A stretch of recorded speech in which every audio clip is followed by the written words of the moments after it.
Nah, untuk yang kali ini dengan tema dari hobi menjadi profesi, kita menghadirkan narasumber di sini adalah Mas Ahmad Zamroni atau Mas Roni. Perkenankan saya mungkin sedikit memperkenalkan Mas Roni, walaupun mungkin di sini sudah banyak yang mengenal beliau. Mas Roni ini nama lengkapnya adalah Mas Ahmad Zamroni, ya. Kalau teman-teman ingin tahu lebih banyak tentang karya-karyanya beliau, bisa browsing ke webnya Mas Roni di ahmadzamroni.com, ada lagi blog.ahmadzamroni.com. Kemudian Instagramnya beliau Roni_AZ. Ya, kemudian pengalamannya beliau adalah foto editor dari Forbes Indonesia. Kata Mas Roni namanya Forbes, kalau saya bacanya Forbes gitu ya. Forbes Indonesia Magazine mulai dari tahun 2010 sampai 2018. Kemudian beliau juga merupakan co-founder dari hatikecilvisual.com, foto agency ya. Ini bisnisnya Mas Roni gitu kayaknya Mas Roni ya, menyediakan jasa fotografi, videografi, reportase dan macam-macam. Kemudian beliau juga co-founder dari 1000kata.com, foto agency, yang kalau saya nggak salah lebih pada forum untuk sharing dari para fotografer dan penikmat foto, dan juga menyediakan ruang alternatif untuk menampilkan foto-foto. Jadi mungkin nanti apakah teman-teman di sini juga yang punya hobi fotografi punya kesempatan juga untuk ikut sharing foto-fotonya di sini, nah nanti bisa ditanyakan ke Mas Roni ya. Sedangkan pendidikannya sendiri, beliau pernah menempuh pendidikan di Fakultas Geografi UGM di Departemen Kartografi and Remote Sensing. Jadi mungkin dulu awalnya motret-motret itu untuk bikin peta gitu ya Mas Roni, untuk penginderaan jarak jauh gitu, lama-lama jadi hobi dan akhirnya jadi profesi. Banyak sekali tokoh-tokoh yang sudah dipotret oleh beliau ya, mulai dari Mas Nadiem, Bu Susi, ada Tex Savero, banyak sekali saya lihat di websitenya beliau. Banyak lokasi yang indah-indah juga sudah didokumentasikan di pelosok-pelosok Indonesia dan juga di luar negeri. Kemudian beliau juga pernah menggelar pameran di beberapa negara, di Malaysia, Singapura, dan sebentar lagi kalau tidak salah akan menggelar pameran di Korea gitu ya. Baik, kira-kira itu yang bisa saya kenalkan dari Mas Roni. Nanti beliau akan banyak menceritakan tentang pengalaman hidupnya sebagai fotografer langsung kepada teman-teman. Untuk itu kami persilahkan Mas Roni, monggo Mas. Waktunya secukupnya, senangnya Mas Roni, monggo. Terima kasih Mbak Wiwit. Ini sudah lama sekali saya ingin berbincang di sini bersama Mbak Wiwit, baru hari ini kesampaian. Suaranya sudah terlihat jelas Mbak ya? Sudah Mas, sudah jelas sekali. Oke. Suara dan video jelas. Oke, selamat sore teman-teman semua, baik yang dari Kagama, PP Kagama maupun teman-teman yang menyukai fotografi atau mungkin juga mencintai gitu ya. Oke, sore ini saya diminta teman-teman dari PP Kagama untuk berbagi sedikit pengalaman saya. Jadi seperti yang sudah Mbak Wit tadi bincangkan di muka, bahwa saya punya sedikit pengalaman yang mungkin ingin saya sharingkan ke teman-teman semua. Siapa tahu nanti bisa bermanfaat. Kalaupun tidak ya nasib lah ya. Mungkin tidak usah berpanjang. Jadi kalau cuma melihat muka saya mungkin akan bosan ya, kita lihat foto-foto aja yang lebih enak ya kan, yang lebih asik. Oke, saya mungkin akan sedikit sharing ya tentang. Baik teman-teman semua, mudah kelihatan ya. Jadi sore ini saya akan berbincang mengenai fotografi, khususnya mengenai hobi dalam kaitannya menjadi profesi, lebih ke pengalaman pribadi saya ya. Jadi saya nggak mungkin menceritakan pengalaman orang lain karena saya nggak tahu. Jadi yang paling mudah itu menceritakan pengalaman saya dari mana saya berawal kemudian sampai kemudian saat ini. Jadi yang menjadi pertanyaannya yaitu pengen jadi fotografer nggak sih kadang kita gitu kan, atau dari hobi ini yang senang foto apa mau jadi fotografer. Dalam hal ini tentunya yang saya maksudkan tentu tentang profesi ya, profesional fotografer, karena di era sekarang itu banyak sekali fotografer. Mudahlah menjadi fotografer dengan adanya ponsel, dengan adanya kemudahan kamera digital, semua orang bisa menjadi fotografer. Tapi tidak semua orang menjadi profesional tentu saja. Nah ini kemudian sebelum acara ini ada kakak angkatan saya gitu ya, sempat berkirim pesan gitu. Ini kalau sebagai amatir ikut acara ini pas nggak gitu ya, relevan nggak? Gitu. Jadi sering orang meremehkan amatir. Amatir itu kadang konotasinya dengan ketidakmampuan, ya kan, kurangnya pemahaman, semacam itu. Padahal amatir ini hanya masalah berbeda ya, antara kalau profesional itu dalam artian mencari uang seperti saya, mencari nafkah dengan fotografi. Amatir dia nggak mencari uang, di sini dia dengan kesenangan ya, istilahnya untuk melakukannya dengan kesenangan, untuk kepuasan sendiri, tidak perlu bos semacam itu. Jadi bisa dikatakan amatir pun bisa jadi keren ya kan, dalam artian kemampuan fotografinya. Dan banyak itu terjadi bahwa amatir itu lebih jago, mungkin lebih memotretnya lebih pintar, itu banyak terjadi sekarang ini. Jadi kadang kalau sering di dunia fotografi ataupun profesional sering terjadi perdebatan ya kan. Ini profesional kok motretnya jelek gitu ya kan. Amatir kok motretnya bagus. Itu ya semacam itu bisa sangat terjadi karena amatir dan profesional itu berbeda hanya karena interestnya ya. Kalau profesional itu untuk mencari nafkah tentunya, dan sedangkan amatir untuk kesenangan kita sendiri, untuk kepuasan kita sendiri.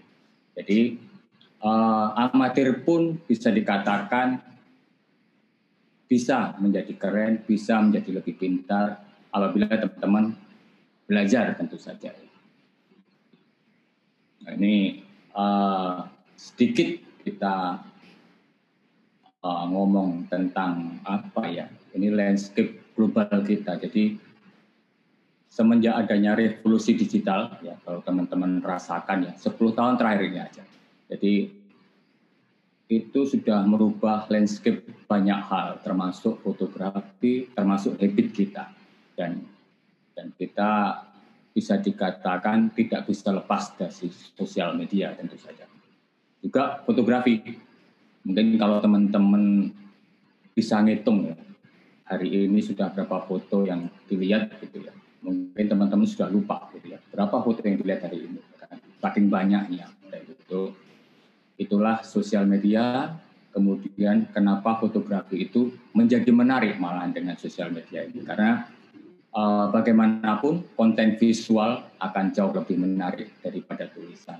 Di sini pun saya memanfaatkan banyak media sosial, baik untuk sekedar menjalin persahabatan ataupun menjalin koneksi, tapi juga untuk mempromosikan apa yang saya lakukan, khususnya fotografi.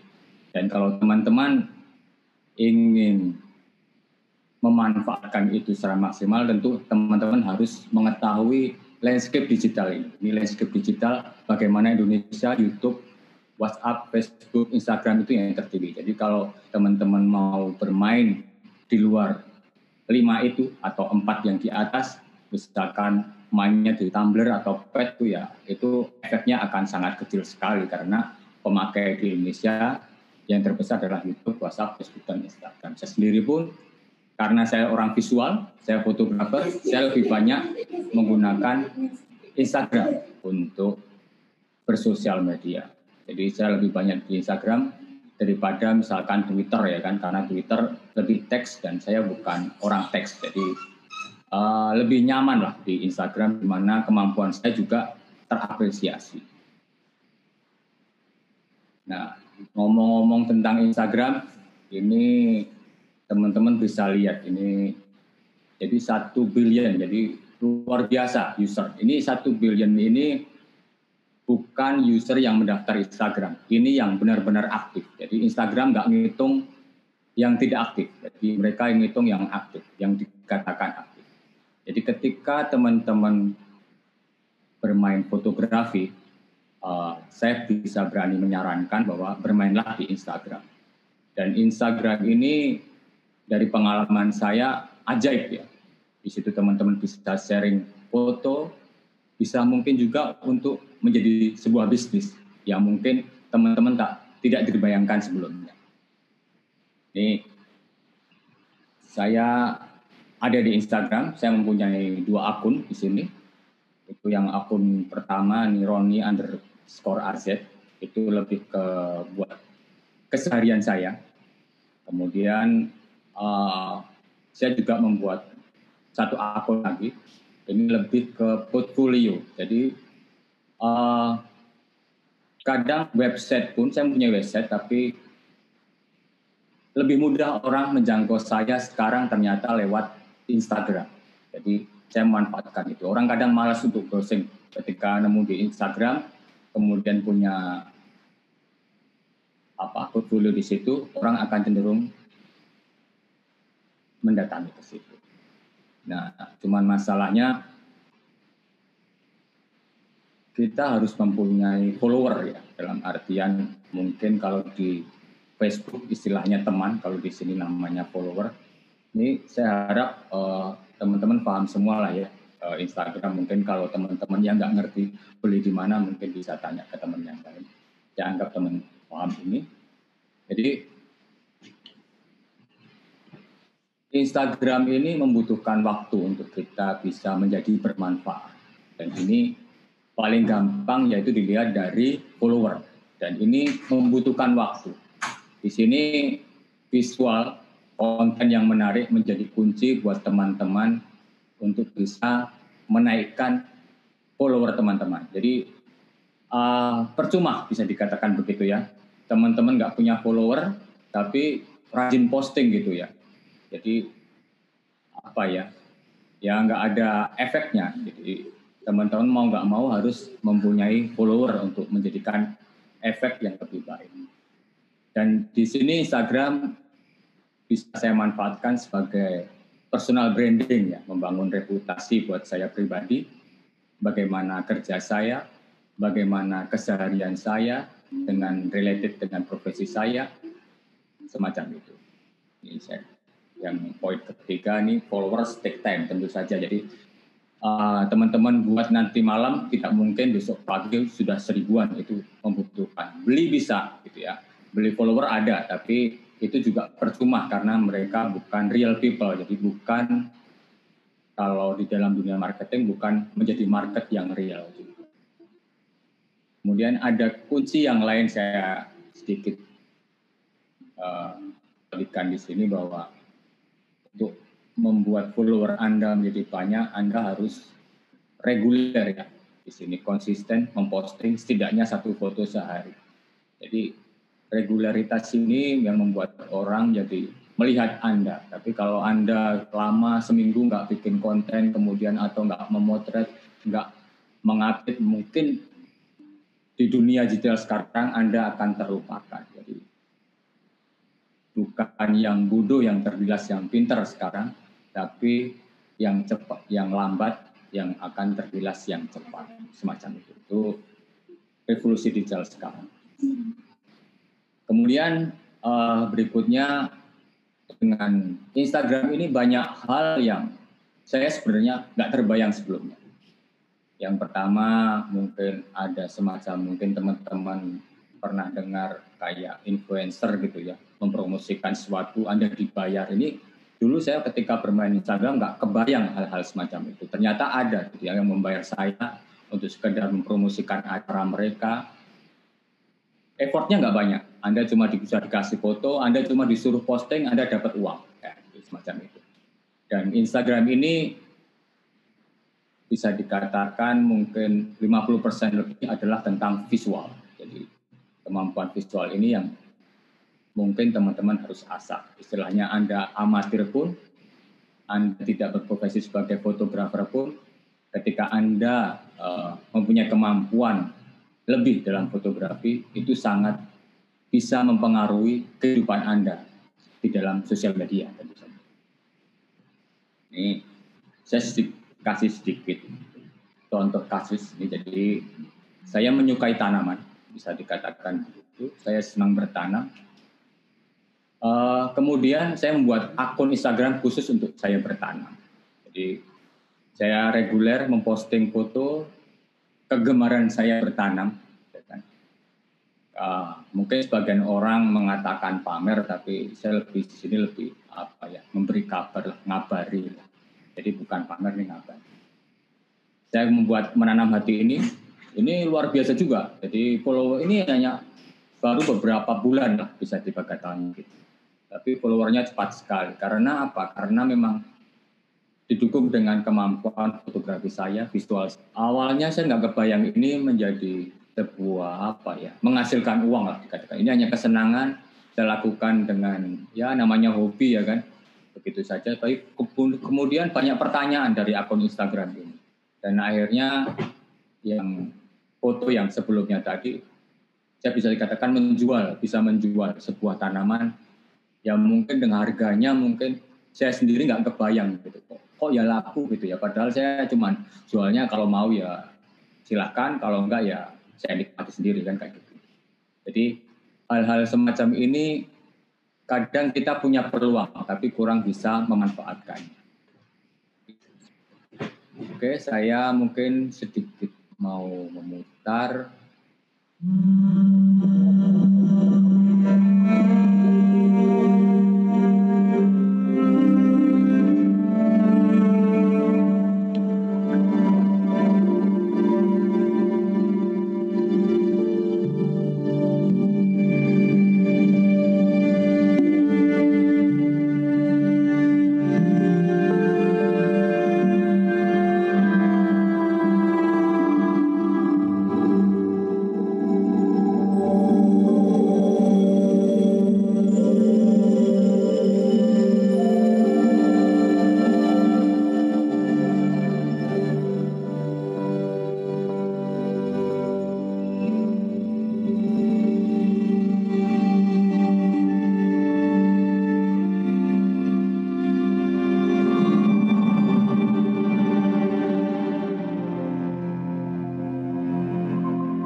sudah selesai kita presentasi sore ini.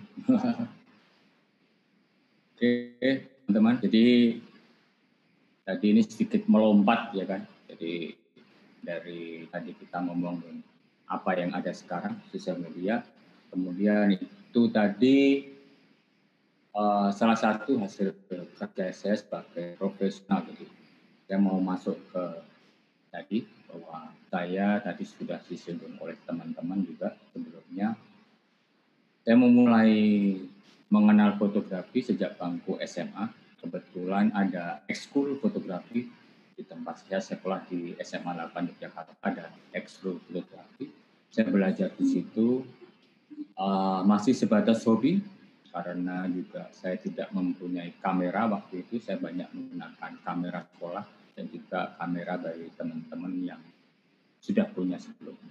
Baru ketika saya masuk kuliah, saya terima di UGM, saya mendapat hadiah kamera, bisa dikatakan gitu. Saya pengen kamera waktu itu masuk UGM, dapat hadiah kamera. Nah, semenjak itu saya bisa dikatakan intens fotografi. Artian saya juga senang traveling. Jadi karena ketika traveling akan lebih susah kita bercerita, ya. Tapi dengan visual ini memudahkan saya bercerita. Saya naik gunung ataupun saya traveling kemana, dengan foto itu sepertinya lebih mudah untuk menceritakan ke orang lain. Jadi awalnya hobi, saya tidak membayangkan dulu waktu kuliah juga menjadi fotografer, saya tidak terbayang. Jadi lama-lama saya senang fotografi ini, bahkan mungkin bisa dikatakan sedikit serius ya untuk menekuni fotografi.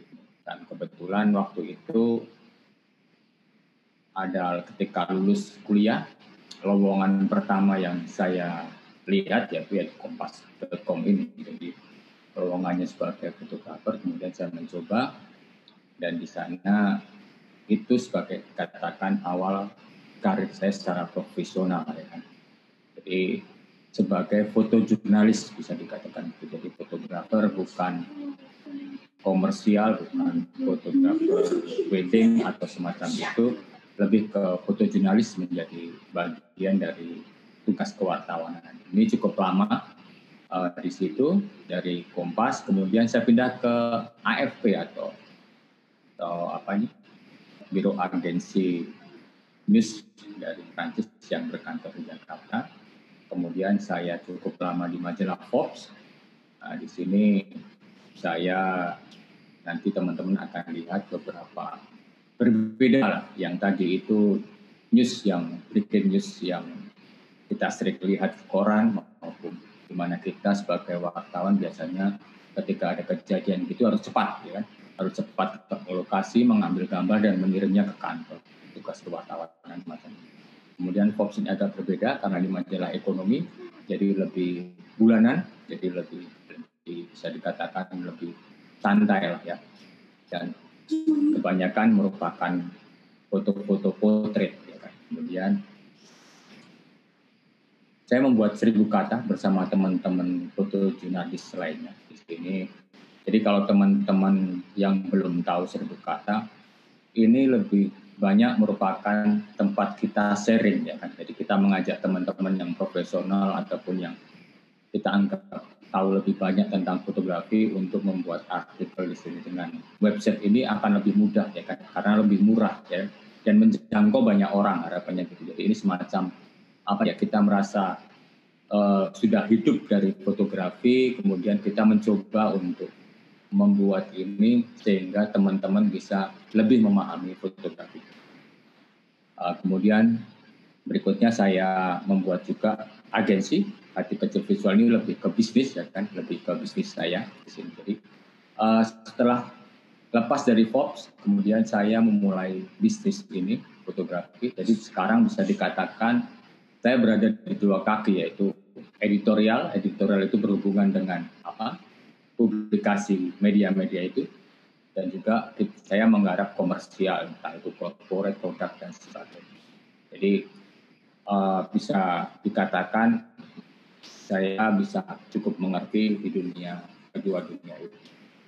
Ini Kalau teman-teman mengenal saya, jadi barangkali foto-foto semacam ini yang teman-teman ingat. Jadi 8 tahun terakhir saya bekerja di Vogue, saya banyak penugasan untuk membuat foto-foto semacam ini. Ini foto-foto style portrait namanya, dan biasanya pengusaha ataupun businessman, entrepreneur, orang-orang yang terkenal.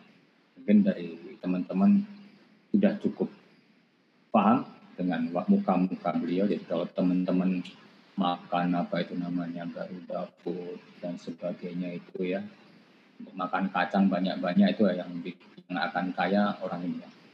Sudah. Jadi tampilan majalah semacam ini dihasilkan dari sebuah foto. Ini bagian dari kerja saya profesional di majalah Pop. Jadi mau nggak mau dari sini teman-teman ketika memasuki profesional itu skill itu memang sudah bukan menjadi masalah ya. Sudah teman-teman juga udah ngerti. Jadi saya di sini nanti tidak akan ngomong teknis terlalu banyak semacam ini, apa diafragma, apa itu program, apa itu bagaimana kamera. Sebenarnya zaman sekarang mudah, jadi teman-teman bisa melihat ini atau search atau googling di internet, Anda akan mendapatkan banyak informasi ini. Dan sekarang fotografi menjadi jauh lebih mudah dengan adanya kemudahan-kemudahan yang ada teknologi di dalam kamera. Jadi sekarang semakin mudah dan ini menyenangkan sekali. Setidaknya fotografi semakin bisa dikatakan demokratis lah ya. Kalau dulu kalau teman-teman masih ingat di film Cowboy ya kan ada kamera besar gitu ya dengan flash magnesium yang cuma sekali jepret gitu ya. Itu hanya orang tertentu yang bisa mengoperasikannya, orang umum nggak bisa. Tapi sekarang dengan HP pun Anda bisa memotret. Itu luar biasanya fotografi sekarang. Jadi saya tidak akan mengomongkan banyak tentang teknis ini, mungkin teman-teman nanti bisa search, saya akan lebih banyak sharing tentang pengalaman profesional ya. Juga semacam-macam ini bagaimana komposisi, ini mudah sekali, nanti bisa dipelajari. Nah, ini foto awal saya dulu, waktu masih kuliah ya, ini salah satu contoh dari salah satu foto. Di sini saya juga belajar bagaimana komposisi, bagaimana ini pakai film slide waktu itu. Untungnya dibeliin jadi tidak terlalu mahal. Ada teman yang ingin membuat display buat stasiun Gumuk Pasir semacam itu. Kemudian di Jogja di Parangkusumo, kemudian saya memotret. Ini modelnya teman saya sendiri waktu itu. Ini zaman belum kita model-model bersepeda. Dia sudah bersepeda. Dan ini saya juga belajar komposisi dari sini. Intinya bahwa ketika teman-teman ingin menaikkan kemampuan fotografi Anda, basic fotografi itu harus dikuasai. Itu hal yang tidak mungkin kita lewati. Jadi teman-teman bisa search di basic fotografi, itu akan banyak sekali muncul informasi dari situ, dan itu mau nggak mau teman-teman harus pelajari untuk ke arah situ. Apalagi kalau teman-teman berpikiran untuk ke arah profesional. Nah, ini kenapa saya katakan kemarin itu dewasa. Ini nggak ada anak-anak kan ya, nggak ada di bawah umur. Jadi ini mau saya ceritakan bahwa ini cukup bisa dikatakan terpatri dalam ingatan saya, karena ini pertama kali saya memotret sebuah kejadian yang tragis gitu, mayat gitu. Ini pertama kali saya merasakannya.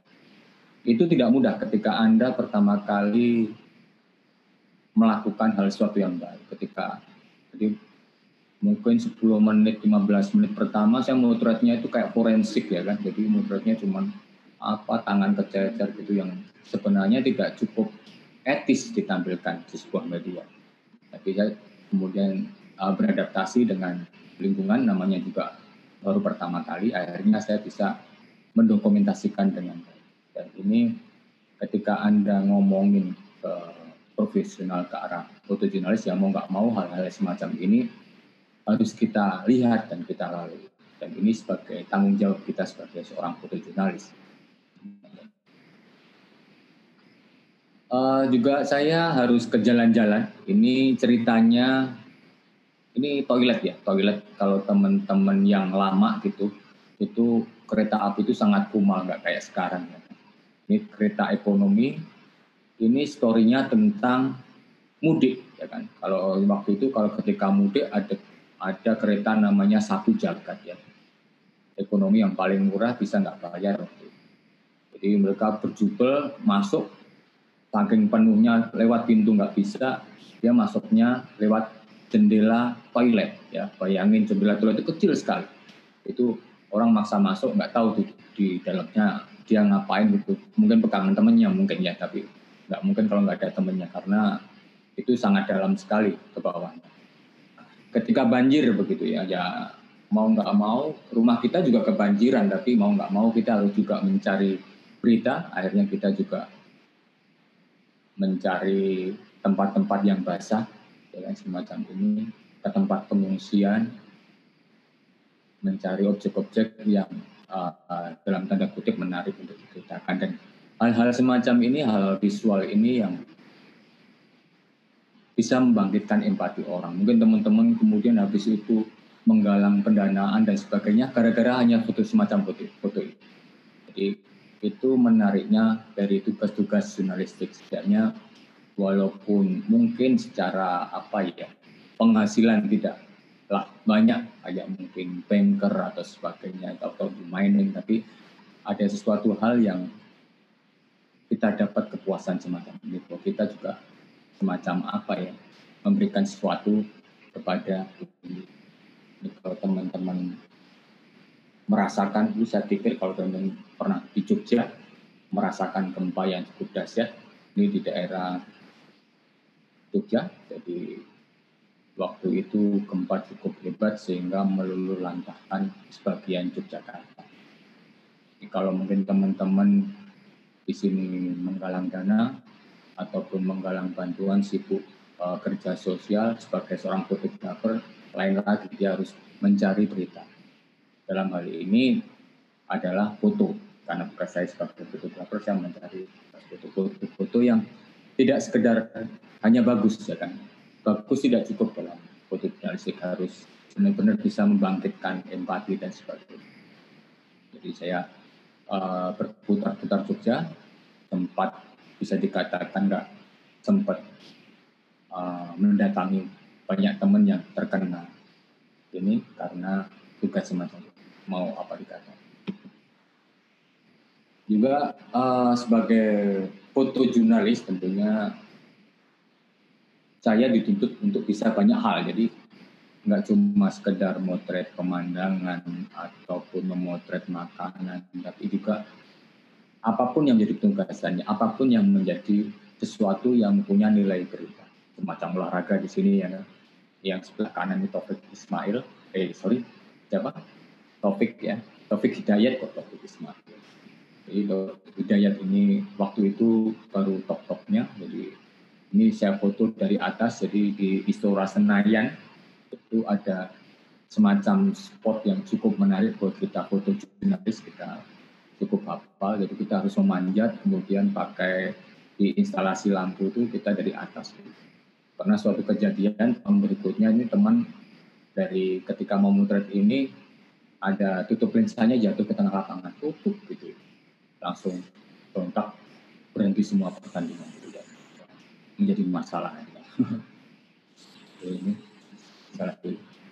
Ini juga masih olahraga.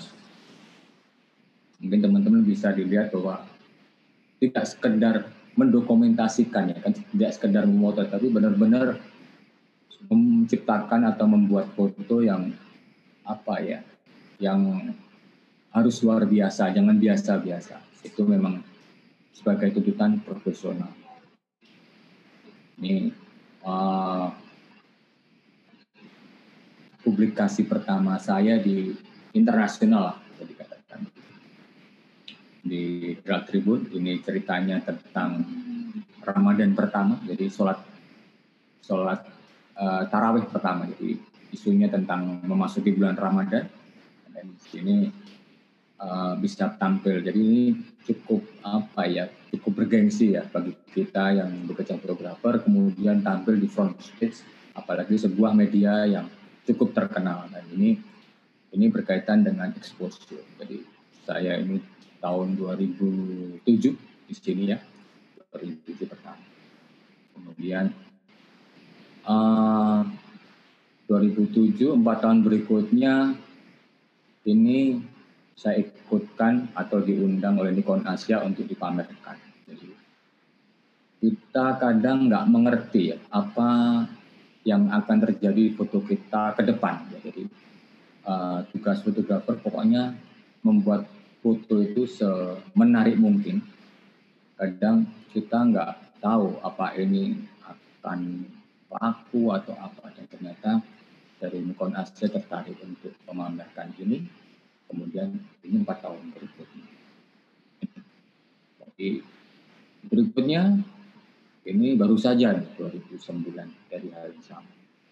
Ada seorang kurator dari luar gitu ya, membuat buku Civilization, jadi kumpulan buku-buku dari fotografer cukup ternama. Ini memasukkan salah satu foto saya ke situ untuk mewakili, bisa dikatakan, dunia Islam. Jadi kita nggak akan pernah tahu foto kita akan menjadi apa, ya kan? Yang bisa kita lakukan adalah membuat karya sebagus ini. Ini mungkin tidak ada di dalam bayangan saya, tapi ternyata menjadi bagian dari sesuatu yang luar biasa sekarang. Masuk di buku ini, kemudian ini pameran ke beberapa negara. Jadi kayak ngider gitu ya, ngider ke banyak negara. Dan saya juga nggak ngerti efek dari pameran ini apa. Tapi saya yakin ini akan punya efek yang luar biasa. Istilahnya untuk nama saya, reputasi saya, atau karir saya. Entah mungkin akan mendapatkan klien baru atau semacam itu. Jadi kalau teman-teman sekarang masih di dunia hobi, kemudian ada kesempatan pameran atau membuat buku dan sebagainya, itu sebuah peluang yang luar biasa. Jadi jangan diremehkan, walaupun mungkin untuk pertama kita harus keluar uang sendiri ya kan, bareng-bareng kita cetak buku bareng atau bareng-bareng kita pameran dengan mengeluarkan uang kita, tapi bisa jadi itu salah satu jalan yang menarik untuk ke depan. Jadi kita nggak akan pernah tahu ini jadi apa ini barang. Ini salah satu hal yang menarik untuk teman-teman pertimbangkan apabila ada kesempatan semacam ini. Kalau teman-teman lihat majalah Forbes, barangkali ada yang belum. Hal ini yang 8 tahun terakhir saya lakukan, lebih banyak tentang potret orang-orang untuk keperluan cover majalah. Dan majalah ini menarik, jadi karena itu dilihat banyak orang, jadi ketika saya sekarang berada di komersial juga, itu banyak orang melihat saya, mengenal saya gara-gara sebuah majalah, gara-gara sebuah penerbitan editorial. Dan ini luar biasanya dari editorial. Mungkin editorial ini nggak sebesar menghasilkan uangnya ya, nggak sebesar komersial misalkan foto produk, tapi efek yang terjadi ini kadang luar biasa dan kadang kita tidak membayangkan. Jadi, ini bagus untuk membangun reputasi. Jadi kalau teman-teman punya kesempatan semacam ini menarik ya kan untuk diambil.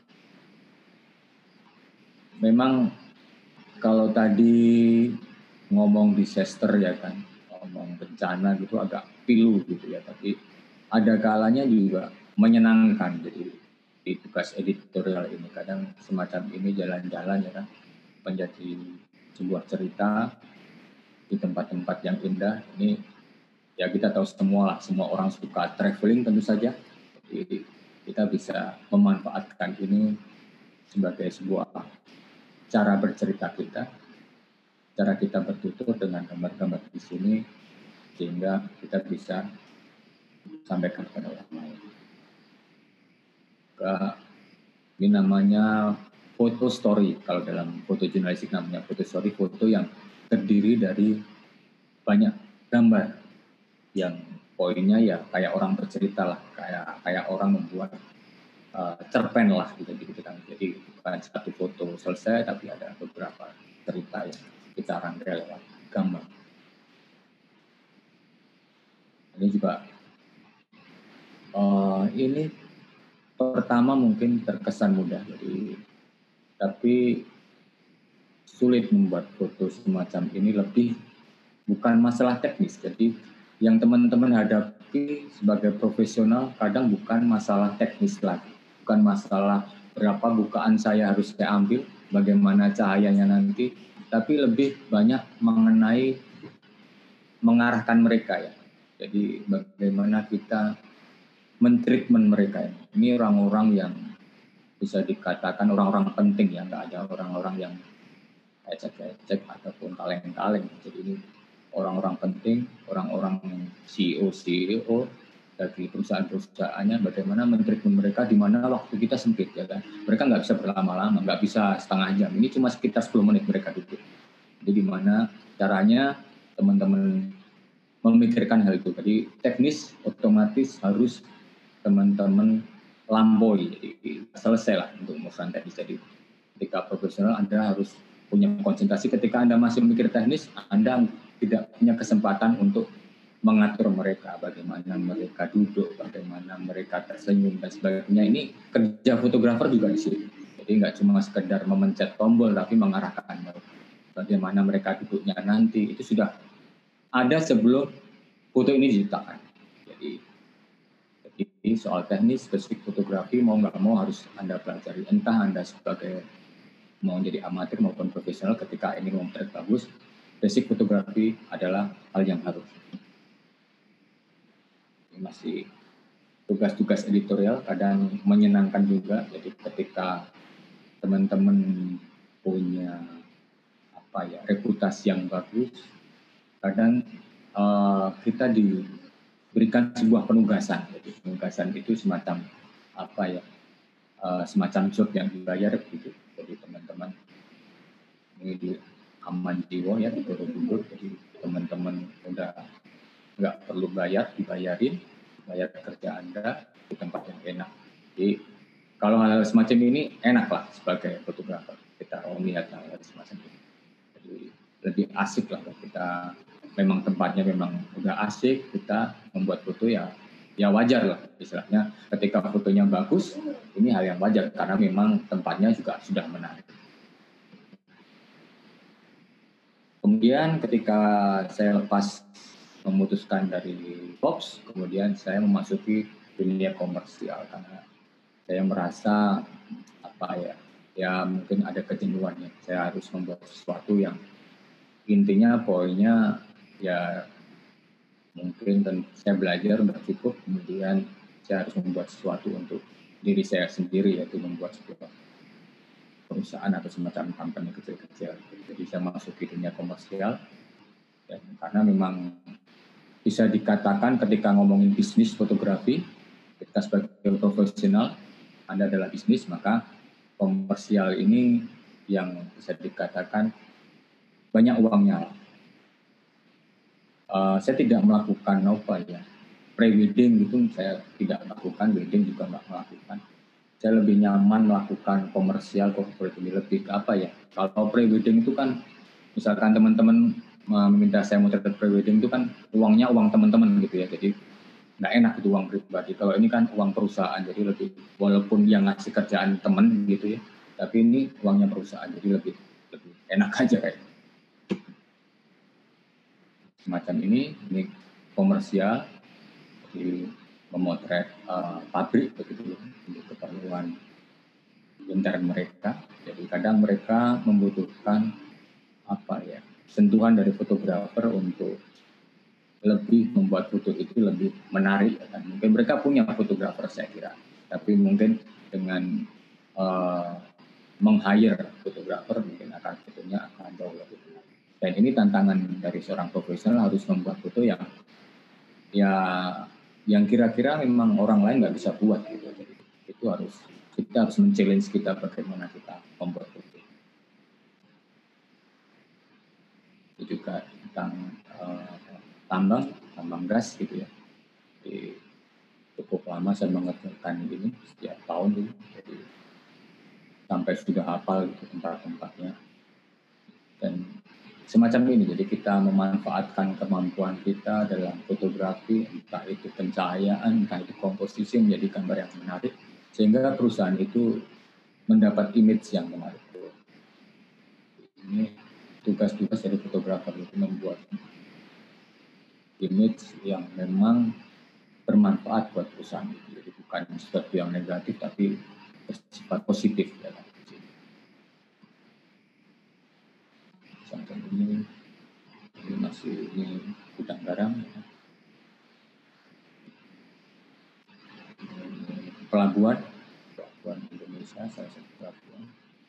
Ini mau ada potret direksi, kemudian juga foto-foto yang company style gitu ya, yang mungkin sedikit indah, warna-warni, catchy semacam itu. Juga masih kata kontainer terminal, ya, direksi juga foto pekerja, gambar itu. Beruntung sekali saya cukup lama di editorial sebagai fotojurnalis, jadi kadang apa ya, bisa lah membuat suatu foto-foto yang kadang perusahaan itu stylenya sekarang nggak mau foto-foto yang terlalu apa ya, mengada-ada dalam arti terlalu studio sekali. Ini dia ingin gaya-gaya jurnalistik ataupun gaya-gaya yang sedikit real tapi tetap ada keindahannya. Nah, ini mungkin pengalaman saya di editorial lama ini yang cukup bermanfaat.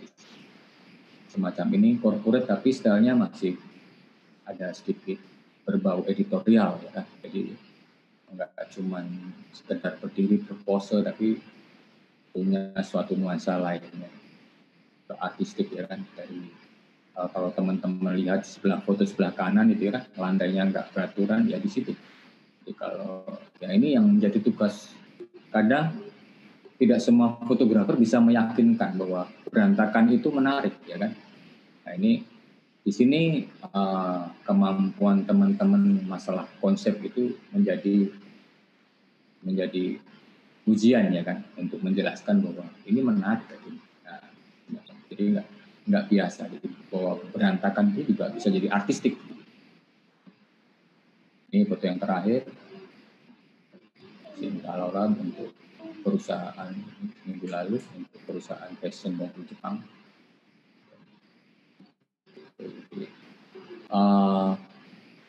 Cukup lama jadi sama saya mengikuti komersial ini, walaupun cukup bekerja dengan banyak perusahaan, itu menarik sekali. Tapi hal yang menjadi tantangan adalah kalau kita sudah ngomongin tentang bisnis, tentunya bagaimana memaintain bisnis itu. Jadi membangun relasi ini, bagaimana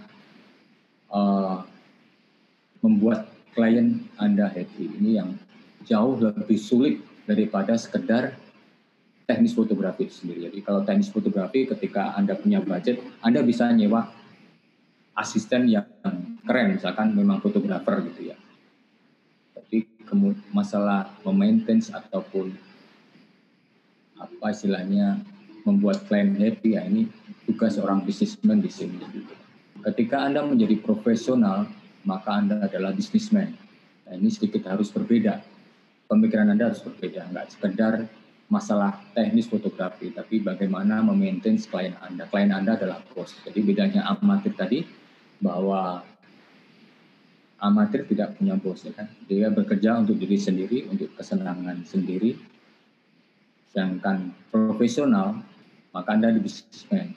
Dan kadang bosnya banyak sekali. Kadang satu perusahaan ada 3 orang gitu ya yang menentukan. Jadi Anda harus deal dengan 3 orang. Nah ini hal-hal semacam itu yang dulu sebelum saya melakukan kerja di profesional di corporate ataupun komersial, saya baru sadari bahwa ternyata lebih sulit. Dulu saya keluar pengennya jadi bos gitu ya, punya perusahaan jadi bos sendiri, ternyata enggak, itu salah. Ternyata ketika saya keluar kemudian menjadi freelance, ternyata bosnya malah jadi banyak gitu ya. Satu perusahaan bisa 3 orang yang kadang juga berbeda-beda punya ide ya. Jadi ini tantangan-tantangan yang sebagai profesional, sebagai bisnismen harus dihadapi. Nah, bagaimana? Kira-kira masih pengen jadi fotografer atau cukup amatir saja yang penting happy? Nah, ini soal pilihan ya kan. Jadi bisa saya katakan bahwa fotografer secara profesional, jadi profesi ya, ini merupakan tough bisnis. Ya saya pikir banyak lain bisnis itu memang tough kan, tapi hampir sama. Anda istilahnya membuat kafe, mendirikan foto studio sama. Jadi tantangannya bahwa Anda tidak hanya memikir masalah teknis, Anda harus berpikiran mengenai bisnis. Dan kemampuan ini yang kadang banyak orang berbeda-beda. Jadi mungkin secara skill Anda bagus, tapi ketika bisnisnya kemampuannya jelek, ya akhirnya akan sulit mendapatkan klien. Ya. Dan ini akan berakibat buruk dari bisnis Anda. Juga, oke. Nah ini sedikit bayangan kadang ya, ketika saya dulu hobi, kemudian saya pikir, enak ya, kayaknya jadiin bisnis gitu ya. Ternyata yang saya katakan tadi setelah zaman jalannya tidak semudah itu. Ketika hobi menjadi bisnis, pertama berikutnya Anda hobi itu selesai ya kan, Anda berasa bekerja gitu ya. Mungkin kalau tadi Mbak Wiwit bilang jadi hobi tapi jadi dapat duit enak gitu ya. Enggak juga. Jadi ketika hobi Anda menjadi pekerjaan, itu menjadi sesuatu yang lain, sudah menjadi hewan yang lain. Jadi sudah spesies lain lagi. Kita nggak bisa mentreatment itu sebagai hobi lagi, tapi sebagai profesi yang itu kadang sebagian orang mengatakan itu membebani, nggak asik lagi gitu. Nah, itu resikonya. Ini hal yang tadi katakan juga. Dari foto-foto tadi mungkin beberapa teman juga berpikiran ya kan, jadi fotografer itu enak jalan-jalan gitu ya, motret tempat-tempat indah, traveling dan sebagainya. Jadi orang memikirkannya itu seperti diagram pertama di atas ini ya kan, taking picture itu sedikit, yang lainnya seneng-seneng gitu. Mungkin benar kita memang taking picture-nya sedikit, tapi sebenarnya banyak hal yang harus kita lakukan. Jadi banyak hal yang harus kita kerjakan, termasuk bersosial media, ya kan, marketing, editing, kita learning teknik, kita mempelajari sesuatu yang baru, kita harus punya inovasi juga. Dan ini kita harus lakukan sebagai fotografer. Jadi kalau kita hanya seperti kemarin-kemarin, kita tidak akan kemana-mana. Juga komputer tas, kemudian juga melakukan webinar-webinar semacam ini. Nah ini hal-hal yang mungkin di luar fotografi, tapi mungkin juga akan berkaitan. Jadi orang berpikir having fun gitu ya fotografi. Ketika Anda masuk ke profesional, ini resikonya. Saya pikir ini apapun. Ketika Anda senang kopi, kemudian mendirikan warung kopi, maka hobi itu akan selesai. Anda harus bergerak bisnis. Gitu. Jadi walaupun mungkin dengan berbeda ketika Anda mengerjakan sesuatu dengan kesenangan, bekerja sesuatu dengan yang passion, itu tentunya akan itu juga hal menarik sebenarnya. Nah ini. Kemudian hal yang umum kita temui yaitu ketika teman-teman berpikiran untuk menjadi bisnis ini, pertama tentunya nggak pede ya kan, insecurity istilahnya gitu ya, rendah diri ya kan, takut ditolak klien, aku udah cukup belum ya, aku kira-kira sudah mampu belum. Padahal sering yang saya temui itu kadang klien itu tidak membutuhkan sesuatu yang luar biasa sekali gitu. Kadang saya kasih bagus gitu ya, konsep yang bagus, dia hanya membutuhkan yang sederhana sebenarnya. Gitu. Ya udah, kita walau bagaimanapun kan klien adalah bos dan klien itu nggak pernah salah gitu ya. Jadi ya sudah, kita yang menurunkan konsep kita. Padahal kadang kita punya yang lebih bagus, tapi ya mereka miliknya yang jelek gitu ya, nggak masalah gitu ya. Yang bukan jelek tapi lebih sederhana gitu ya. Kemudian ketidaktahuan ini bahwa ketika Anda memasuki fotografi ini sebagai bisnis, maka tentu akan banyak expenses juga ya kan? Jadi entah itu kamera yang digunakan, entah itu transport kita, entah itu waktu kita. Kadang kita nggak ngitung, kita kadang kesalahannya hanya ngitung waktu kita motret 2 jam gitu ya, oke lah saya kasih sekian gitu ya. Padahal kerja untuk 2 jam itu kita menjangkau tempat itu ya kan, kita memerlukan biaya bensinnya berapa, entah itu taksi ataupun kita naik Grab misalkan itu butuh biaya. Kadang kita nggak terlalu menghitung itu beberapa hal kesalahan sederhana dari newbie dari businessman ini. Nah, untuk itu teman-teman harus bisa mengkalkulasi itu, entah itu alat, entah itu expenses, entah itu mungkin makan siang Anda, ya kan. Juga bagaimana memaintain klien tadi, bahwa Anda juga harus punya budget untuk entah itu sekedar ngajak kopi-kopi atau sebagaimana, dan itu diambilkan dari profit kita, kan. Atau kita bersosialisasi entah itu ke komunitas mana itu juga membutuhkan biaya, dan itu sebenarnya harusnya dimasukkan ke dalam bisnis Anda. Gitu. Dari mana uangnya itu? Misalkan Anda sekedar ngopi-ngopi dengan teman-teman bisnismen ini, ya, macam itu. Kemudian masalah experience, ya kan. Jadi karena memulai sesuatu yang baru, tentunya experience-nya belum banyak. Nah, di sini kadang kita terlalu kurang percaya diri bahwa ketika saya cukup berpengalaman nggak ya, ini menjadi gamang, ya kan, menjadi galau. Wah, jadi nggak nih, berani nggak ya dibayar gitu. Kadang hal-hal semacam ini membuat kita nggak pede karena kita inexperience, kita nggak punya pengalaman. Tapi semuanya memang selalu apapun saya pikir mengawal itu lebih susah, ya kan. Itu mengawal itu selalu berat. Jadi ini hal yang wajar. Juga kadang ketika hobi menjadi dibayar itu kadang ada pertentangan juga, ya kan. Ini kok dibayar kayaknya ini aku istilahnya jual diri banget gitu ya. Padahal ketika Anda ngomongin ini sebagai profesi, maka Anda adalah bisnisnya. Yang kita omongin adalah keuntungan tentunya. Ya.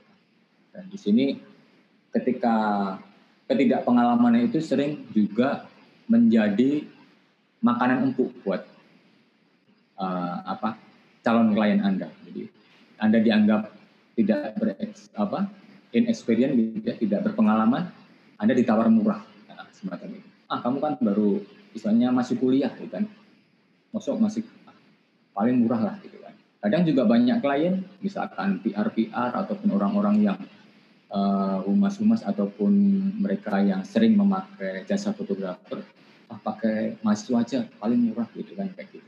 Jadi hal-hal semacam ini hal yang salah sebenarnya, kan. Ketika Anda memulai berbisnis, maka Anda harus membuat harga yang proper, dan ini nggak mudah. Jadi teman-teman saya sendiri pun yang bisa dikatakan profesional kadang masih bingung.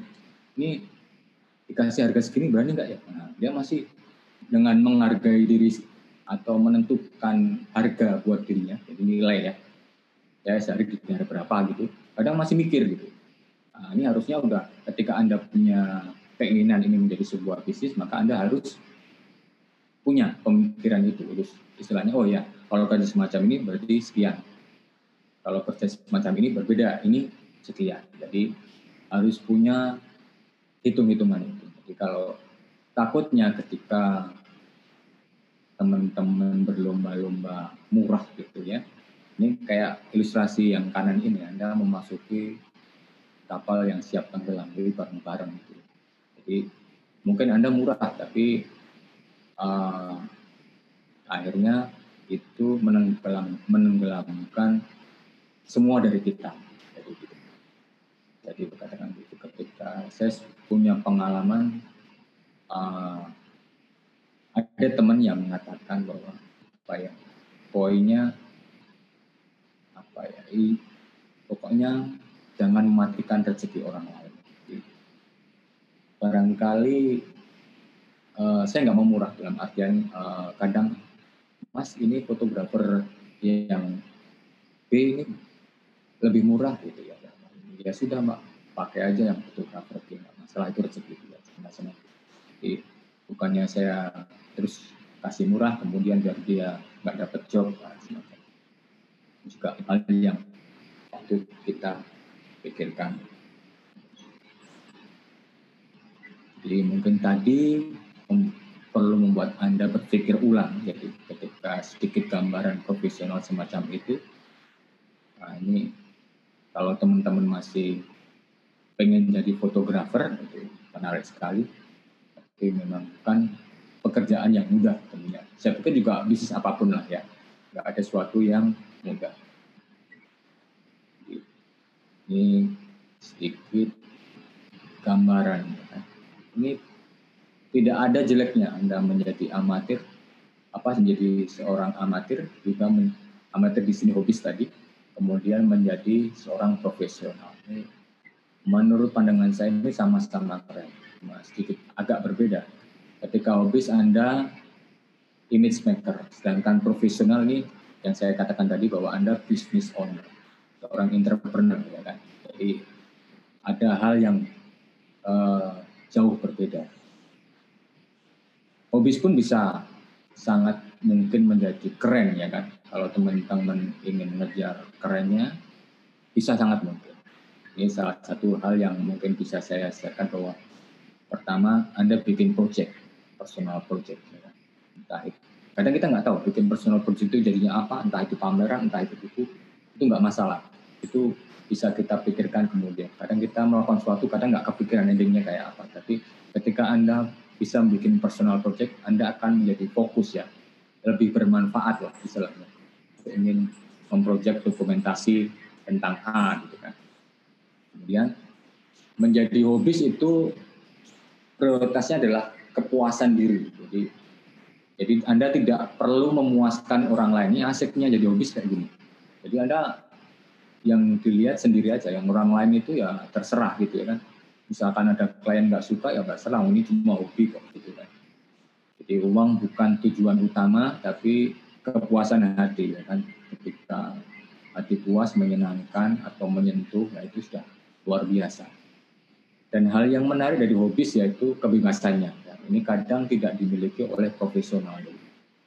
Jangan dibayangkan ketika jadi profesional kemudian mendapatkan yang luar biasa dalam arti budget ya gede gitu ya, pemotretan 300 juta gitu, 400 juta itu menjadi senang nggak juga, itu lebih stresnya lebih tinggi. Semakin tinggi nilai project Anda, itu stressingnya tentunya akan semakin tinggi karena ekspektasi dari klien akan tinggi pula. Jadi, risikonya semakin. Jadi profesional juga menarik itu. Tapi perlu diingat ya, jadi tadi yang saya katakan di awal, tidak sekedar menghasilkan uang ketika profesional, tapi benar-benar bisa buat hidup.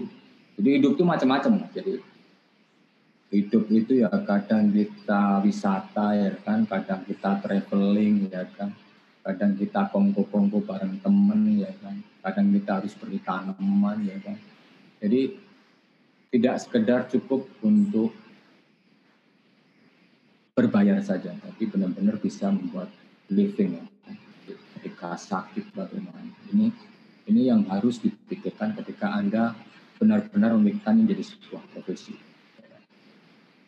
Kemudian kita nggak ngomong lagi tentang kepuasan diri ya kan. Tapi ketika klien senang, hasil Anda bagus, kemudian klien senang, itu yang menjadi pokok utama. Jadi fokus utama itu layanan, servis. Jadi nggak mau di sini.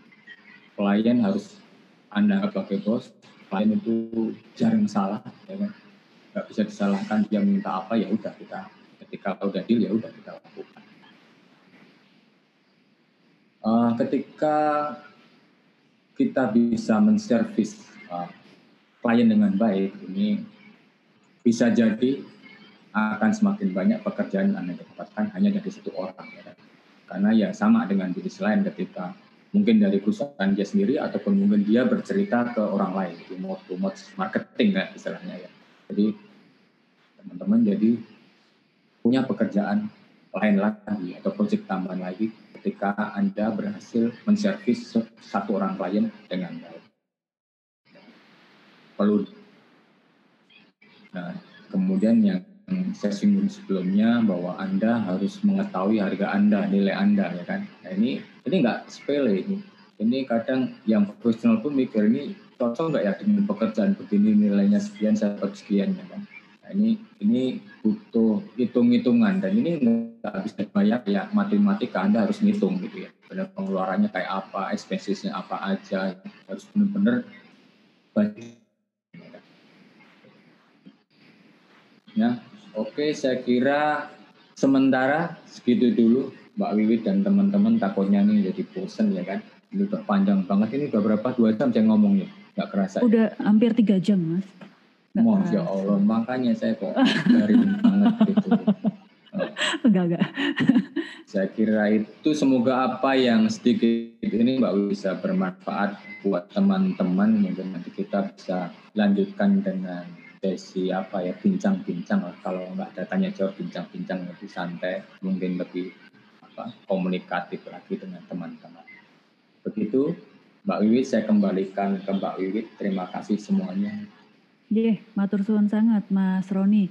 Wah ini menarik banget Mas. Nggak terasa kok waktunya tadi udah cukup lama sebenarnya untuk sharingnya, tapi benar-benar nggak terasa karena antara mendengarkan yang disampaikan Mas Roni dan melihat foto-fotonya itu, wah keren banget foto-fotonya. Kalau boleh saya memberikan highlight ke beberapa hal yang disampaikan Mas Roni tadi ya, yang bahwa ternyata nggak seperti yang saya sampaikan tadi, kalau asik banget kalau hobi terus bisa jadi profesi. Ternyata itu dua hal yang kemudian bisa jadi berbeda gitu ya Mas Roni ya, bahwa ketika kita... Iya betul. Jadi saya dari hobi, kemudian saya harus cari hobi lagi nih Mbak. Makanya cari hobi lagi, mau pindah ke tanaman sekarang. Besok kalau tanamannya buat jualan udah harus cari hobi lagi. Ini masalah, jadi masalah itu Mbak. Iya. Jadi ternyata hal yang berbeda ya, karena kalau ini sebagai hobi gitu kita masih bisa mencari kepuasan untuk diri kita sendiri gitu. Tapi ketika sudah menjadi profesional, yang utama adalah fokusnya ya kepada kepuasan klien, kepuasan pelanggannya, bukan di diri kita sendiri.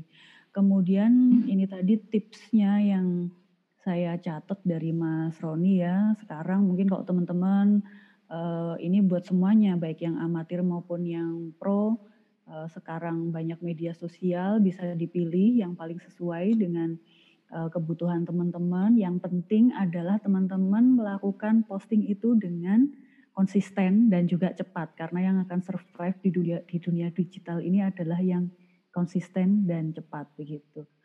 Kemudian berkarya sebaik-baiknya, memanfaatkan peluang yang ada, karena kita nggak tahu ke depan foto kita itu akan jadi apa dan akan berdampak apa pada karir kita gitu.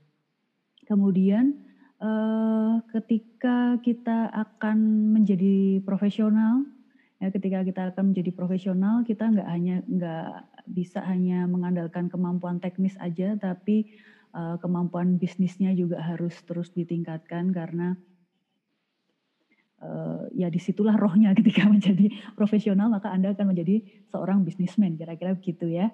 Oke, itu kira-kira yang bisa saya simpulkan sedikit. Untuk pertanyaannya ini ada banyak banget Mas Roni, sebenarnya kita catat ada sekitar 30-an. Udah ada 30-an pertanyaan yang masuk, tapi mungkin sementara ini sulit-sulit Mbak ya. Enggak, udah sengaja, udah kita pilihkan yang gampang-gampang ini Mas. Oh, yang gampang-gampang aja. Yang apa pilihan ganda? Ya? Pilihan ganda ada nggak pilihan ganda? Ada, nanti ada pilihan yang terakhir semuanya benar Mas. Ini saya bacakan 3 pertanyaan dulu ya Mas Roni dari Mas Ahmad Rizaldi. Izin bertanya Mas, bagaimana cara untuk pemasaran dalam dunia fotografi untuk menjadi bisnis? Kemudian dari Gayuh, izin bertanya Kak, kalau hobi fotografi untuk menjadi profesi sampingan gimana ya Kak? Nambah cuan dan profesi sampingan fotografi. Ya. Kemudian yang ketiga dari Mas Erwan. Halo Mas Irwan, wah ini seniorku. Mas Roni, apa panjenengan juga jadi kontributor foto stok seperti di Shutterstock?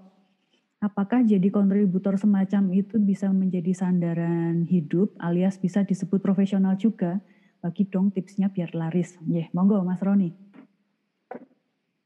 Oke, yang pertama ya soal menawarkan. Jadi mau nggak mau ya namanya ini sebenarnya kan berdagang, sama kayak berdagang.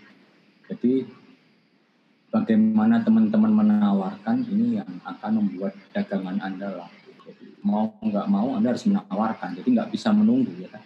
Jadi ketika Anda nggak punya order gitu, ya Anda harus menawarkan.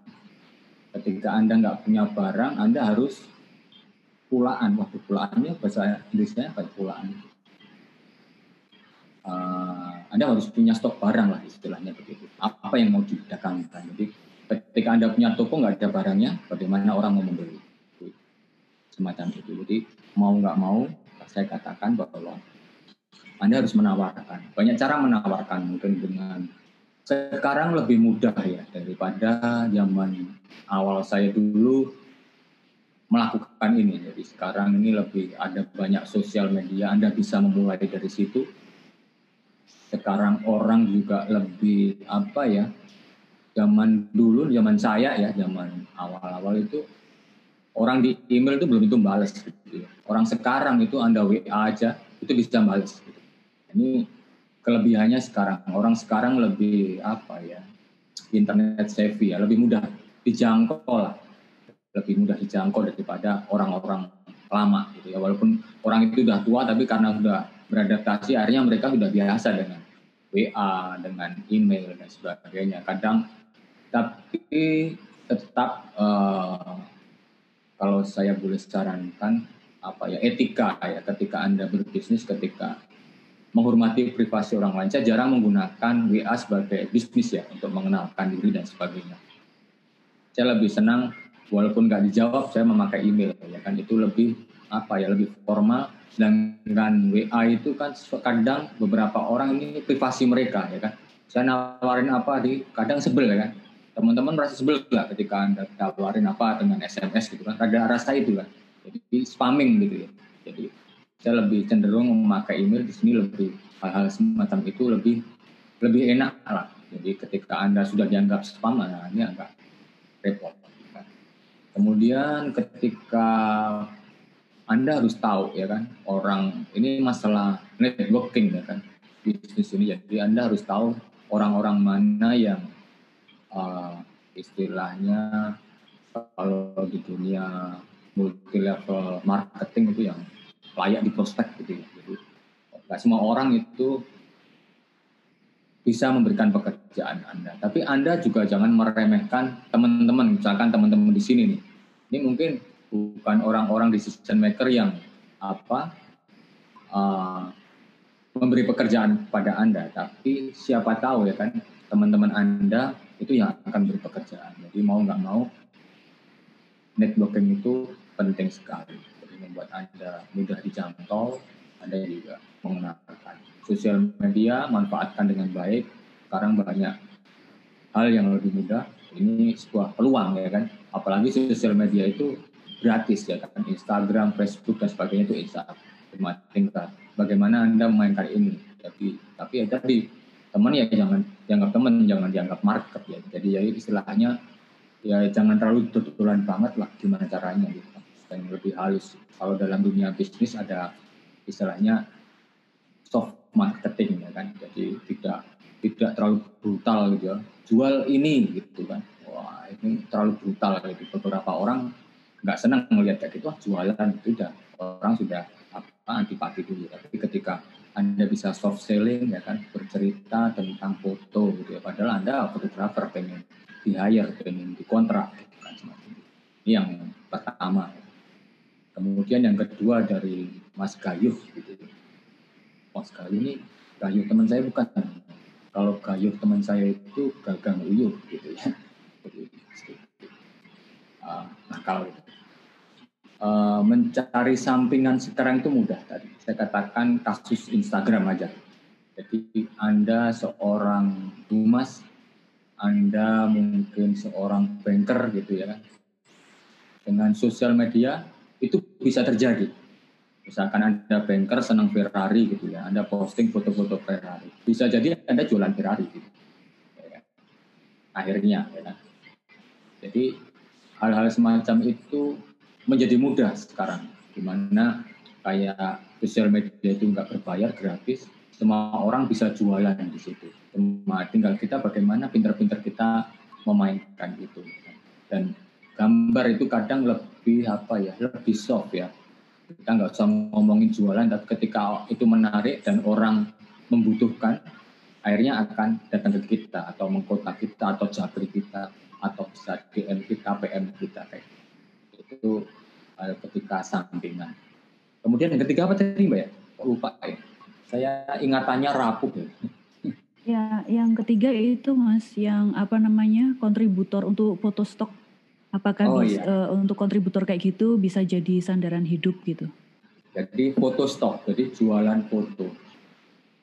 Zaman dulu saya masih banyak masih bisa banyak jualan. Tidaknya setiap akhir tahun ya kan, buat kalender. Ya kan. Tapi sekarang siapa yang mau buat kalender? Ya kan? Nggak ada yang buat kalendernya, udah di HP semuanya.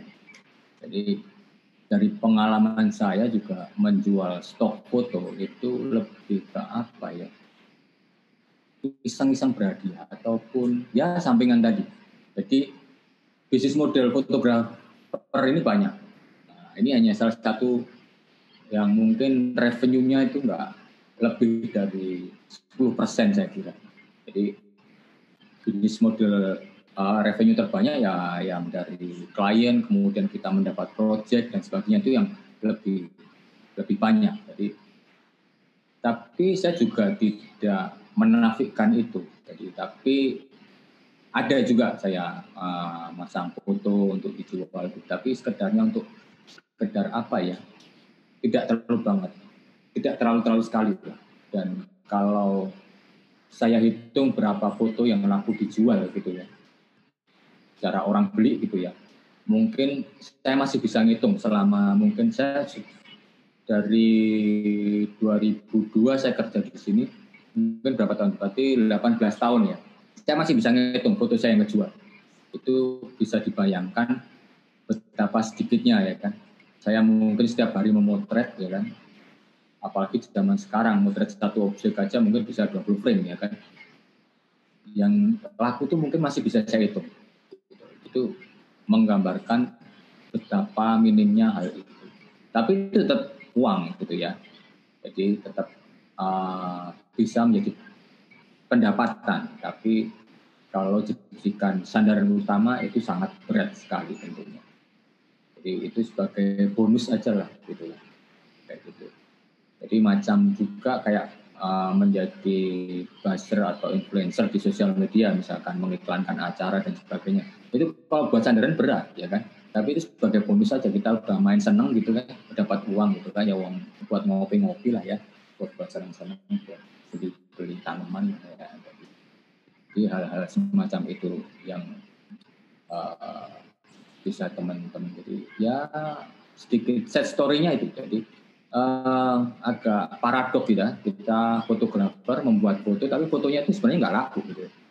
Tapi sebenarnya yang lebih laku itu, yang lebih punya nilai itu servis Anda. Jadi bukan fotonya tapi servis Anda, jadi package gitu ya.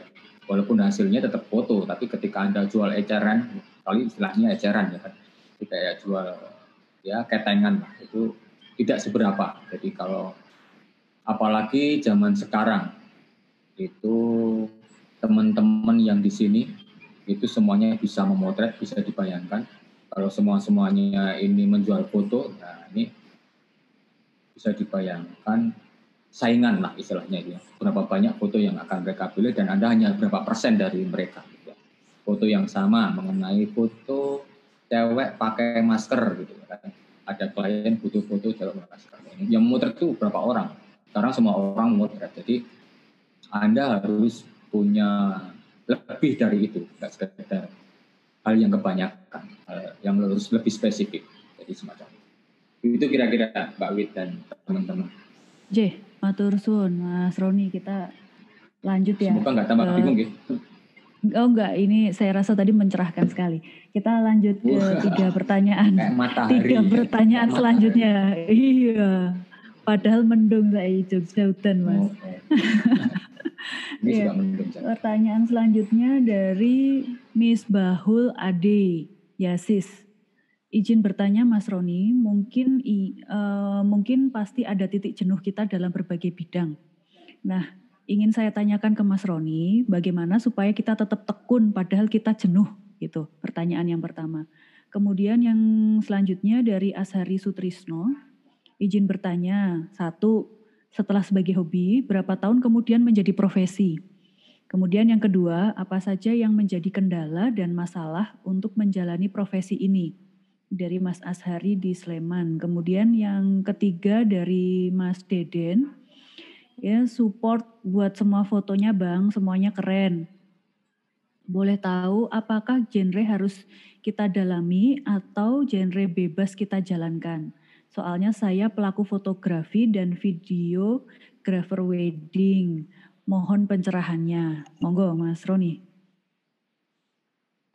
Jenuh itu karena di masalah Anda. Jadi Anda bergaulnya ke orang-orang yang di bawah Anda gitu ya. Jadi jenuh. Jadi Anda mikirnya udah keren sekali gitu ya. Kemudian Anda harus mentok gitu ya. Tapi ketika Anda kemudian bergaul dengan orang dengan kemampuan di atas Anda, entah itu secara bisnis, entah itu secara teknis ya kan, atau mengikuti workshop ataupun seminar, itu membuat Anda jadi paham bahwa Anda itu bukan siapa-siapa gitu ya. Ini pencapaian saya baru apa ya?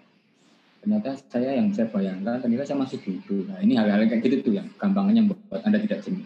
Anda bangkit lagi. Jadi kayak apa ya? Kalau orang sudah bilang tapui gitu ya, cepok-cepok menjadi sadar gitu. Jadi jenuh itu biasanya karena diri kita kan. Jadi karena apa? Pikiran kita. Sematter state of mind gitu ya. Jadi ada jenuh itu yang masalah Anda. Jadi bahwa Anda harus membutuhkan orang lain kadang gitu ya. Jadi saya di sini sampai sekarang kadang nggak perlu yang nggak harus orang yang lebih tua. Kadang yang muda pun itu luar biasa kreativitasnya. Jadi saya kadang menggauli itu tetap. Jadi ketemu banyak orang dalam artian saya agar tidak jalan di tempat lah ya. Jadi untuk mengembangkan diri saya harus melakukan itu ataupun melihat orang-orang yang keren ya kan. Apalagi zaman sekarang banyak webinar yang gratis ya, apalagi kayak di luar negeri. Jadi kadang pembicaranya keren-keren ya itu kita ikuti. Nah itu membuat kita ternyata belum apa-apa. Ini yang kadang membuat kejenuhan saya tersadarkan. Ternyata saya belum pantas jenuh. Jenuh itu biasanya itu mikir kita udah keren, ternyata sebenarnya belum gitu ya. Ataupun melakukan hal yang lain. Jadi beberapa pekerjaan gitu ya.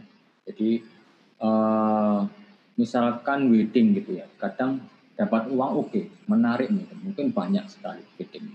Wedding itu bisnis yang cukup menarik dunia fotografi. Dalam artian dia kontinuitasnya terjaga, ya kan. Kliennya banyak, tiap orang kayaknya di Indonesia itu butuh kawin, ya kan.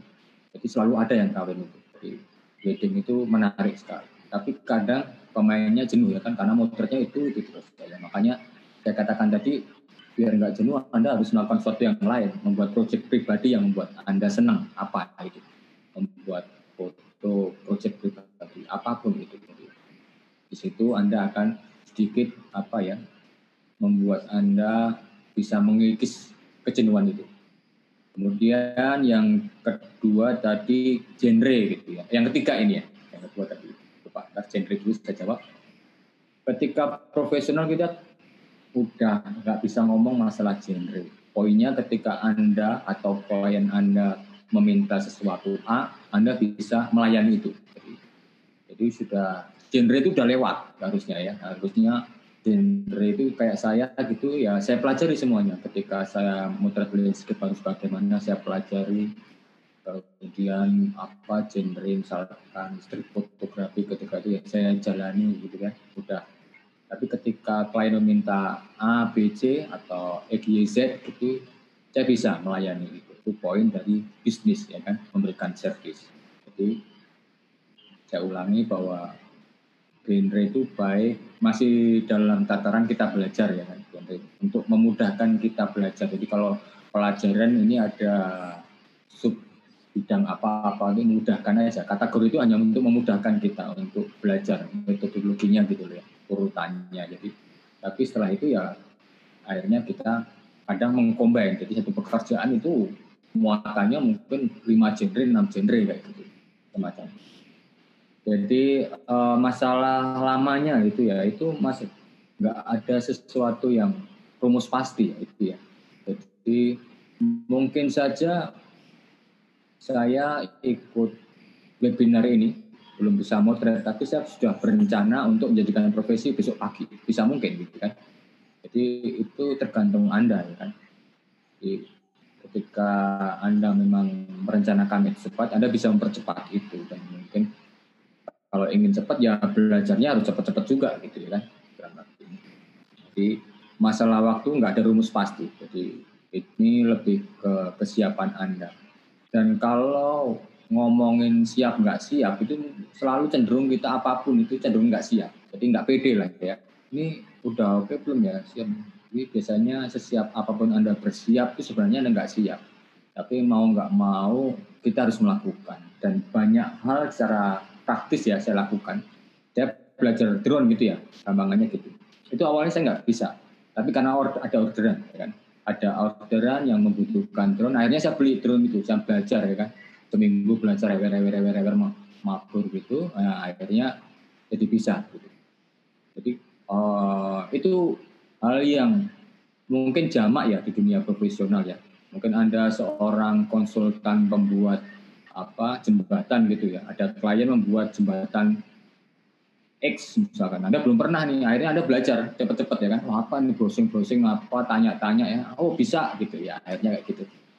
Ya oke, kita kontrak kayak gitu. Jadi kalau ngomongin siap ya kita cenderung akan nggak siap kalau kita mencari itu. Tapi ya kita di bawah kita sebenarnya bisa sambil belajar. Tapi ya tadi Anda bahwa servis ke klien itu adalah utama, hasil itu adalah utama, maka Anda harus memperhitungkan itu. Tips lain tentunya di zaman sekarang ini rumit kalau kita harus bersaing dengan yang lain. Ya kan? Ini zaman semua serba terkoneksi bagi ini. Kalau bersaing itu merupakan, saya pikir agak sedikit konyol gitu ya. Jadi yang saya selalu tekankan adalah kolaborasi. Jadi ketika saya nggak bisa sesuatu yang A, saya berkolaborasi dengan sesuatu yang bisa. Akhirnya itu juga mempermudah saya untuk belajar dengan adanya orang lain yang lebih paham, kita berkolaborasi, kerjain bareng, oke, jadi. Ya kan? Ini salah satu jalan keluar, jadi kolaborasi. Jadi kolaborasi itu sangat penting di dunia sekarang. Ya kan? Jadi kalau Anda sudah belum apa-apa, sudah bersaing, Anda sendiri yang akan suffering. Ya. Begitu kira-kira Mbak Wiwik dan teman-teman semua. Semoga nggak nambah bingung ya.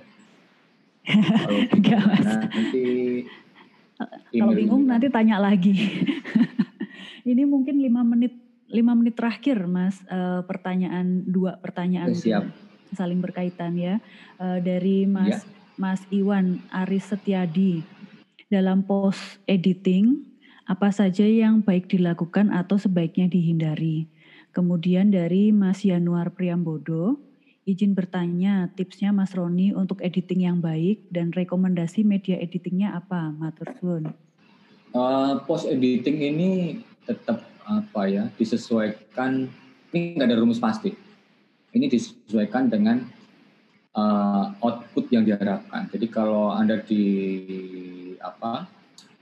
komersial ya kan, Anda punya klien, ini sebelum Anda produksi itu udah kebayang produk yang dihasilkan. Misalkan motret baju pun, ini sebenarnya udah ada konsep yang kita sampaikan ya kan ke klien kita. Hasilnya kemungkinan akan begini, kenapa begini, udah jelas. Jadi kita tinggal eksekusi. Jadi yang lama itu diproses negosiasi ataupun sosialisasi konsep kita. Itu yang lama. Kalau motretnya itu mudah, hanya beberapa jam jadi. Jadi secara teknis itu mudah. Jadi ketika kita ngomongin editing apa yang pasti, ini nggak bisa nggak ada rumus pasti ya. Jadi ini tergantung kebutuhan. Jadi kebutuhan ketika saya mau ke Jogja untuk saat sekarang, saya nggak pakai pesawat, mungkin resikonya terlalu tinggi. Saya akan cenderung memakai mobil pribadi saya untuk ke Jogja di masa pandemi ini. Jadi kayak begitulah analoginya. Kemudian mengenai ini lebih ke software sepertinya ya. Ada tambahan lagi untuk pertama yang post editing ya. Jadi ini yang tadi saya omongkan itu di dunia komersial, di mana mungkin editing itu diperbolehkan. Jadi saya sekarang berada di dua kaki, jadi ada editorial, ada komersial. Di editorial itu sedikit istimewa, jadi dia tidak membolehkan kita memanipulasi, jadi mengedit itu terlalu banyak, itu tidak diperkenankan. Jadi sekedar apa ya, mungkin sekedar brightness, kontras dan sebagainya, kita nggak boleh melakukan penambahan subjek atau mengurangi objek. Itu editorial. Jadi yang saya lakukan itu lebih simpel lah editingnya. Sekedar kontras, kemudian terang gelap, semacam itu di editorial. Kemudian ketika ada komersial, saya menggunakan jasa digital imaging kalau saya. Jadi karena saya masih melakukan editorial, saya tidak melakukan digital imaging, bisa dikatakan begitu. Tapi ketika di dunia komersial membutuhkan itu, saya ini dikerjakan oleh orang lain. Jadi saya tidak mengerjakan digital imaging. Ini sekedar apa ya, menjaga reputasi di dunia editorial. Jadi saya tidak, di samping itu juga saya pikir kadang editing itu apa ya, time consuming ya kan, memakan waktu banyak. Jadi cuma ngedit satu foto kadang sehari gitu, buat saya kadang wah ini nggak cocok ini kan, gitu. Baik dikerjakan oleh orang. Jadi hal-hal kayak gini teman-teman ketika di profesional harus dihitung. Jadi motret 2 jam, oke motretnya 2 jam. Tapi Anda editingnya berapa jam? Kalau Anda editingnya seminggu, Anda harus nilai pekerjaan Anda setidaknya ya seminggu. Gitu. Jadi ini yang kadang teman-teman yang baru di dunia bisnis ini nggak ngitung bahwa pekerjaan Anda ketika motret 2 jam, ya Anda ngitungnya 2 jam. Oh 2 jam gampang gitu kerjanya. Ketika Anda ngedit seminggu, Anda sudah menghabiskan waktu Anda. Dan ini seharusnya punya nilai juga. Semacam itu. Kemudian memakai softwarenya apa, ini masalah kebiasaan ya. Ya di sini memang dari dulu memakai, bukan mau iklan ya, namanya memakai Photoshop ya kan. Jadi mau nggak mau ketika saya, banyak sih mungkin yang lebih bagus ataupun lebih mudah sekarang gitu ya. Tapi ketika saya berganti kan saya harus belajar lagi. Jadi sama ketika teman-teman mungkin yang sudah familiar dengan iOS gitu ya, berpindah ke Android ataupun sebaliknya yang sudah terbiasa dengan Android kemudian kepindah ke iOS, itu agak berpikir ulang ya kan. Ini saya harus pindah nggak ya? Ini saya harus belajar lagi. Ini aku udah asik di sini gitu ya. Ini semacam itu. Jadi ketika apalagi saya tidak melakukan editing too much, walaupun sebenarnya Photoshop itu juga toolsnya luar biasa sekali. Mungkin saya hanya memakai 10% mungkin ya, mungkin less than that. Jadi ya saya pikir itu sudah cukup gitu Photoshop. Ataupun ketika ada pekerjaan yang lebih sulit lagi, saya biasanya tidak mengerjakan sendiri. Saya ada tim gitu ya, dia memang digital imaging, sehingga saya minta dia untuk mengerjakan. Dan ini sudah istilahnya kalau dalam bisnis sudah masuk hitungan, bahwa editing itu ada orangnya sendiri. Kira-kira begitu. Jadi untuk software sih memang Photoshop, karena itu saya masih malas belajar lagi, dan saya kira Photoshop memang sudah luar biasa buat saya. Begitu Mbak Wiwit. Terima kasih banyak Mas Roni ini tadi atas sharingnya, juga jawaban untuk pertanyaan teman-teman ya. Sebetulnya masih banyak banget Mas, ini tadi saya baru bacakan berapa? Baru saya bacakan 8 ya, masih ada 20 lebih yang belum saya bacakan ya. Mungkin nanti bisa maaf ya. Nanti insya Allah ada kesempatan selanjutnya ya Mas Roni ya, untuk ketemu lagi sama Mas Roni gitu. Sekali lagi kami sampaikan terima kasih Mas Roni atas sharingnya sore hari ini ya, memberikan banyak tambahan wawasan untuk kita semua, banyak apresiasi ini tadi disampaikan oleh teman-teman di kolom chat, baik untuk materinya maupun karya-karya yang tadi dibagikan ke kita semuanya. Tentu semuanya di sini terus semakin bersemangat gitu untuk membuat karya-karya yang lebih baik, entah itu sebagai amatir maupun sebagai profesional ya. Semoga dengan berbagi dengan kita di sini nanti rezekinya makin lancar ya Mas Roni, sehingga makin banyak pengalaman yang bisa dibagikan juga ke kita di waktu yang akan datang gitu. Terima kasih juga untuk teman-teman semuanya, partisipasinya, teman-teman peserta, antusiasmenya luar biasa, ada 300-an orang ini tadi yang bertahan sampai akhir juga. Dan saya lihat ada beberapa pertanyaan ini tentang produk fotografi.